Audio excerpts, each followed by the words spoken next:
It was one of those gray mornings in Chicago where the sky felt heavy enough to crush hope itself. The streets were wet with the remains of last night's rain, and the world seemed quieter than usual, as if even the city had paused to take a breath. Among the crowd of tired faces and rushed footsteps, there was a woman named Elena Brooks, walking fast but going nowhere. Her shoes were worn, her coat frayed, and her eyes, once bright with the fire of ambition, were dulled by years of disappointment. She clutched a paper cup of coffee she could barely afford and whispered to herself the same line she always did before stepping into another shift. Keep going, Elena. Just keep going. Back and index pointing right. If you believe in kindness, second chances, and the power of hope, please like, comment, share, and subscribe to Hopeful Stories. Your support helps spread stories that touch the heart. Elena had once dreamed of becoming a painter. Not just any painter, but someone whose art spoke of life, struggle, and silent beauty. When she was a child, her mother used to say that Elena's hands carried stories and colors. But after her mother's sudden death and her father's descent into alcoholism, dreams became a luxury she couldn't afford. She was barely 20 when she dropped out of art school to work 2 jobs, keeping herself afloat while the city swallowed her piece by piece. Now at 32, she worked in a small diner on the corner of West Monroe Street. The neon sign outside flickered endlessly, and the smell of burnt coffee and cheap fried eggs filled the air. It was the kind of place where time didn't move, it just repeated itself. Every day, she served strangers smile when she had to, and counted tips that barely paid her rent. To the world, she was invisible. But to herself, she was a ghost still holding on to a dream she had buried long ago. One late evening, after her shift ended, Elena stayed behind to clean the counter. The rain had returned, tapping softly against the glass windows.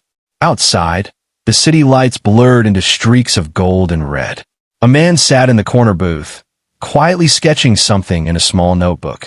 He looked around 35, dressed simply, with an air of quiet thoughtfulness. His name, as she would soon learn, was Daniel Carter. Daniel wasn't a regular customer, just someone passing through. He ordered black coffee and watched the rain, his expression unreadable. When Elena came to collect his cup, he noticed the small charcoal smudges on her fingers, remnants of a habit she hadn't quite let go of. He smiled slightly and asked, "Do you draw?" She froze for a moment, caught off guard, before shaking her head. "Not anymore," she said quietly, her voice nearly drowned by the sound of the rain. "Dreams cost too much." That line stayed with him long after he left the diner. Dreams cost too much. It wasn't just something she said, it was something she carried, a truth carved into her bones. Daniel was a freelance photographer who'd spent years traveling across states, capturing forgotten faces and unheard stories. But something about Elena's quiet resignation struck deeper than any photograph ever had. Over the next few weeks, Daniel became a regular, always sitting in the same corner booth, always ordering the same black coffee. Slowly, he started to talk to her, not in the way customers do, but in the way kind souls do when they sense another's pain. He learned that she lived in a small studio apartment, painted over the weekends when she could afford to buy used brushes, and kept her old art portfolio tucked away in a closet, gathering dust. One night, when the diner was empty, Daniel asked if he could see her paintings. She hesitated, embarrassed, but finally agreed.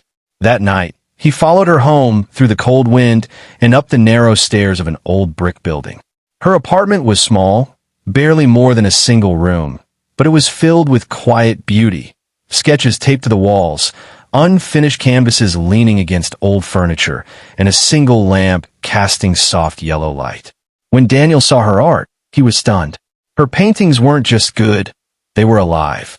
They told stories of grief and love, loneliness and hope, all woven into colors that seemed to breathe. He turned to her and said softly, "Elena, you have something rare. The world deserves to see this." But she only smiled sadly and replied, "The world doesn't notice people like me, Daniel. I can't afford dreams anymore." That night, after he left, Daniel couldn't sleep. He lay awake thinking about her words, the quiet surrender in her tone.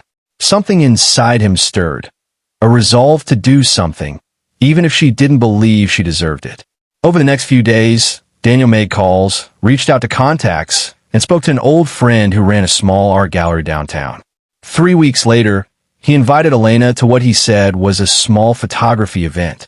She hesitated but agreed, mostly out of politeness. When they arrived, she froze. The walls were lined with her paintings, framed, lit beautifully, and displayed under the soft hum of gallery lights. A small sign at the entrance read, "Dreams in Color, the works of Elena Brooks." Her hands trembled as she turned to him, her eyes filling with disbelief.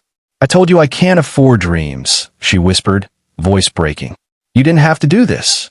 Daniel smiled gently and said, "You couldn't afford to stop believing in them either."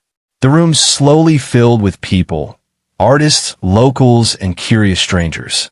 They stopped in front of her paintings, admiring, asking questions, feeling moved. For the first time in years, Elena stood tall, no longer the invisible waitress serving coffee in the corner diner. She was seen. Her story, painted in strokes of heartbreak and hope, was finally being heard. By the end of the night, 3 of her paintings had been sold. The gallery owner offered to feature her again the next month. Elena couldn't stop crying, not because of the money, but because someone had believed in her when she couldn't believe in herself. But life wasn't a fairy tale, and even beautiful moments carry shadows. Daniel's health had been quietly deteriorating. He had been battling a heart condition for years, one that grew worse with every passing month. He never mentioned it to her. He didn't want his kindness to feel like charity or his friendship to be weighed by pity. A few weeks after her exhibition, Daniel collapsed while walking home one night. By the time Elena reached the hospital, he was gone. The doctor handed her a small envelope he had left behind with her name on it. Inside was a note written in his familiar handwriting. "Elena, you once said you couldn't afford dreams. But dreams don't ask for money. They ask for courage. Promise me you'll keep painting. Because the world needs your colors, even when it feels gray." Daniel, she clutched the letter to her chest and wept. The man who had seen her when no one else did was gone, but his belief in her remained. In the months that followed, Elena's life transformed. Her art began to draw attention from critics and collectors alike. She used every bit of success to start a small community art program for underprivileged kids, those who, like her, thought dreams were too expensive. She called it the Daniel Project. On the walls of the studio, she hung a photograph of Daniel, the man who made one dream come true so others could begin theirs.